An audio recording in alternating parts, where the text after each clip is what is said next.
Minha amiga e meu amigo, hoje o dia foi puxado. Estou chegando agora de uma solenidade e não deu para fazer os vídeos por tema. Então eu vou fazer um apanhado geral sobre vários temas em um único vídeo. Eu queria falar sobre a reforma tributária, que aumenta em 206% o serviço funerário no Brasil, né? A crise na Venezuela, a invasão da Ucrânia em território da Rússia e o conflito entre Israel e Irã, que está para explodir a qualquer momento. Então vamos pela ordem. Vamos falar primeiro da reforma tributária do Lula, que tem o objetivo de aumentar em 206% as taxas de serviços funerários. Ou seja, a ânsia do governo Lula é tamanha em taxar os brasileiros que não estão poupando nem os mortos. Não dá nem para morrer em paz. Todos sabemos que serviço funerário é extremamente caro. Se é caro para viver, também não é barato para morrer no Brasil. E o Lula, juntamente com o seu ministro da Economia, o Fernando Haddad, achando que miséria é pouco é bobagem, que o sofrimento do povo é pouco, que pode engrossar o caldo ainda mais, o que vai fazer? Qual a tendência? Aumentar, repito, em 206% o serviço funerário. Então, há de se preparar.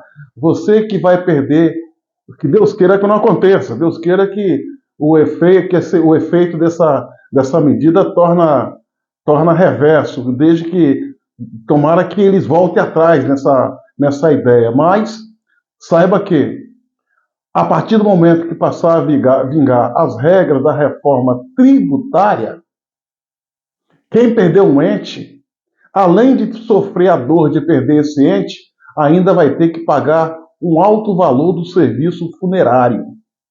Vai chegar ao ponto em que as famílias mais carentes não vão mais contratar serviço funerário. Vai arrumar um jeito de fazer o trabalho funerário, de sepultar a sua família, quando essa família for de origem humilde e carente, fazer pelos meios próprios. Porque o governo não está poupando ninguém. Como você está vendo aqui, nem os mortos. Vamos também agora falar, mudando de assunto, vamos falar da Venezuela. A informação que o veículo de notícia passou para o mundo e fez uma matéria, dando conta que o governo americano vem conversando com Nicolás Maduro uma possibilidade de anistia para ele, caso ele entregue o poder. Senhoras e senhores, eu acredito muito, eu até apostaria, se preciso fosse, que o governo de Nicolás Maduro não vai perdurar por muito tempo, vai cair a qualquer momento.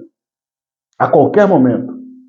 A questão é que quem sustenta esse regime nefasto, corrupto, tirano e de narcotraficantes são as Forças Armadas Bolivarianas e o Lula. Lula, ele tem um grupo, o qual ele lidera, formado de 3 presidentes, sendo eles Gustavo Petro, da Colômbia, e Lobrador do México. Esses 3 juntos estão fazendo manobras, ganhando tempo, de forma a beneficiar e garantir a permanência do regime do Maduro no poder. Ou seja, Lula não tem nenhum compromisso com a democracia. Ele não se importa com o sofrimento do povo venezuelano. Ele faz vistas grossas para as fraudes que ocorreram nessa eleição por parte do regime, não reconhece a derrota do Nicolás Maduro, como também não reconhece a vitória da oposição. Quando sabemos que todo mundo ocidental, civilizado e democrático, já reconhece a vitória da oposição e a derrota do Maduro. Mas Lula, fazendo vergonha ao mundo, insiste em não querer reconhecer os pontos reais desse processo e dessa crise. Vai pagar, por certo, um alto preço por fazer essa aposta. Enquanto Lula fica fazendo as suas manobras para beneficiar o seu amigo ditador Nicolás Maduro, provocando ainda mais o estado de incerteza, a população venezuelana está pagando com a vida. Em apenas 2 semanas, quase 30 pessoas foram assassinadas pelo regime de Nicolás Maduro com apoio do Lula. E outras mais de 2.000 foram presas. Os Estados Unidos, chamando Nicolás Maduro para essa conversa, ele está fazendo aquilo que o Lula deveria fazer. Lula não tem um compromisso com a verdade dos fatos. Lula não tem um compromisso com a democracia. Lula não se importa com a dor do povo venezuelano. Lula está mais preocupado em fazer garantir o golpe, a farsa dada pelo Nicolás Maduro. Mesmo porque ambos são do Foro de São Paulo. E talvez o medo de Lula é que, se Nicolás Maduro cair, ele abre a boca e denuncia aí todo o esquema dessa organização criminosa chamada Foro de São Paulo. Vamos partir para o leste europeu. O noticiário de todos os veículos de comunicação estão informando que a Ucrânia invadiu um território da Rússia, a localidade de Kursk, com mais de 1.000 homens e equipamentos. Invadiu. Botou a população daquela região para correr e eliminou alguns militares russos. Senhoras e senhores, prestem atenção. Prestem atenção. Essa entrada da Ucrânia no espaço territorial da Rússia, para mim, me parece mais uma operação suicida. Até agora, os especialistas não entenderam por que a Rússia, por que a Ucrânia adentrou essa região, provocando deslocamento de 15.000 pessoas, sendo que a Ucrânia não tem condição de se manter ali. Não tem a mínima condição de se manter. Muitos acreditam que a Ucrânia adentrou nesse território da Rússia como forma de dividir a força da Rússia. Fazer com que a Rússia tire homens da linha de frente para ir defender essa região de Kursk na Rússia. Fato é que me parece que as forças ucranianas não leram a história, se leram, esqueceram. Se leram, esqueceram. O que acontece? A história mostra que Napoleão Bonaparte invadiu a Rússia. O que a Rússia fez com Napoleão Bonaparte? Exterminou o exército de Napoleão Bonaparte, o colocando para correr. Ignorando o que aconteceu com Napoleão Bonaparte, Adolf Hitler, na Segunda Guerra Mundial, que durou de 1939 a 1945, também invadiu a Rússia. O que aconteceu com Napoleão Bonaparte, com Adolf Hitler, foi derrotado, humilhado, e o seu exército teve 56.000 soldados presos. E foi justamente por causa dessa invasão à Rússia que a Rússia jogou pesado com Hitler, invadindo Berlim e destruindo tudo que via pela frente, pondo fim à guerra. A Ucrânia, ignorando esses fatos históricos, adentrou a Rússia. O que está acontecendo agora? Inicialmente, essa invasão da Ucrânia a território russo, a imprensa ocidental falava com empolgação que a guerra tinha mudado de patamar. Não mudou nada, senhoras e senhores. Não mudou nada. No meu entender, essa operação é uma operação suicida. Tanto é que o exército russo armou uma emboscada para esses soldados ucranianos que entraram dentro desse território e agora não podem sair. A história se repete. Foi eliminado Napoleão Bonaparte, foi derrotado Napoleão Bonaparte, foi derrotado Adolf Hitler e agora Zelensky, presidente da Ucrânia, comete o mesmo erro.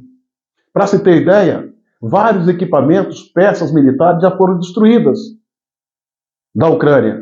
E quatro generais ucranianos foram eliminados, sem contar o inúmeros soldados. Aquela empolgação da imprensa ocidental no início da invasão, aquela empolgação já não existe mais. Já chegaram à conclusão que essa operação, além de suicida, foi uma grande besteira que Zelensky fez, não trazendo nenhum resultado. Moral da história? Caíram na armadilha da Rússia. A guerra no leste europeu entre Ucrânia e Rússia, na verdade, é a Rússia contra o Ocidente que terceirizou a frente de batalha para a pobre Ucrânia, que está eliminando as suas mais variadas gerações na frente de batalha. Essa guerra, minha amiga e meu amigo, já acabou. A Rússia saiu vencedora. Não estou aqui fazendo nenhuma torcida, é só uma análise. Não estou torcendo nem para um lado nem para o outro. É uma análise da realidade dos fatos. Essa guerra já acabou. Não só a Ucrânia, como a OTAN foi derrotada. E eles ainda só não sentaram na mesa de negociação porque vão ter que ceder territórios para a Rússia. A Rússia conseguiu ocupar 22% do território da Ucrânia. E esses 22% é o equivalente a Bélgica, Holanda e Luxemburgo junto, sendo as áreas mais ricas da Ucrânia e de frente para o Mar Quente. Mar Quente que a Rússia não tinha, agora tem.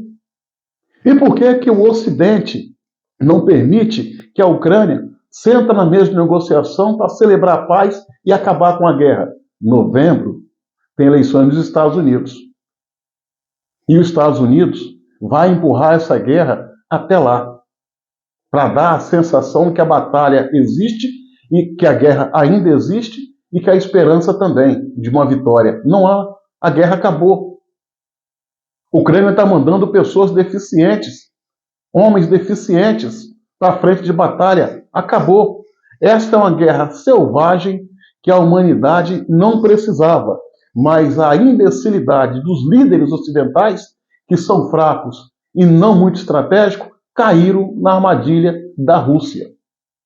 Putin, com toda a sua sagacidade, está humilhando o Ocidente. Já destroçou a Europa e acabou com a OTAN. E vai tomar a Ucrânia até a metade do rio de Dnipro. Como miséria pouca é bobagem, e parece que a paz 100% incomoda, Irã e Israel estão na eminência de implodir um conflito armado que pode levar toda a região do Oriente Médio para o caos. Irã e Israel.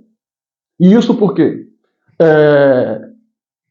no ano passado, o Hamas invadiu de forma covarde, repentina e traiçoeira território de Israel, eliminando soldado, população civil, raptando cidadãos, tirando a vida de 1.400 cidadãos israelenses de uma forma brutal, assando crianças em micro-ondas, e Israel resolveu revidar e caçar os líderes do Hamas um a um, e conseguiu eliminar o mais importante dele, Ismail, que se encontrava na posse do presidente do Irã. Depois da solenidade, ele foi para casa e lá um artefato explosivo foi detonado e acabou tirando-lhe a vida. O Hamas e o Hezbollah, como o Irã, resolveram ameaçar Israel de vingança. Só que tem um detalhe, minha amiga e meu amigo. Israel, embora não admita, é uma potência nuclear. Irã, embora não admita, acreditamos que tem algum artefato nuclear. Olha o nível de perigo que o mundo está correndo. Tanto é que os Estados Unidos já mandou embarcações nucleares para o Golfo, para o mar do Golfo, com o objetivo de intervir em favor de Israel caso esse seja atacado pelo Irã. Irã, Hezbollah e Hamas, como também os Houthis no Iêmen, constituem uma ameaça para a humanidade. Israel não pode ficar sozinho nessa luta. Não importa o motivo da guerra, a paz é muito mais importante que ela. Se puder celebrar a paz, maravilha, o mundo agradece. Caso tenha uma guerra, Israel tem que ser fortalecido, apoiado e o Irã neutralizado, porque Irã é parte do eixo do mal. Simples assim.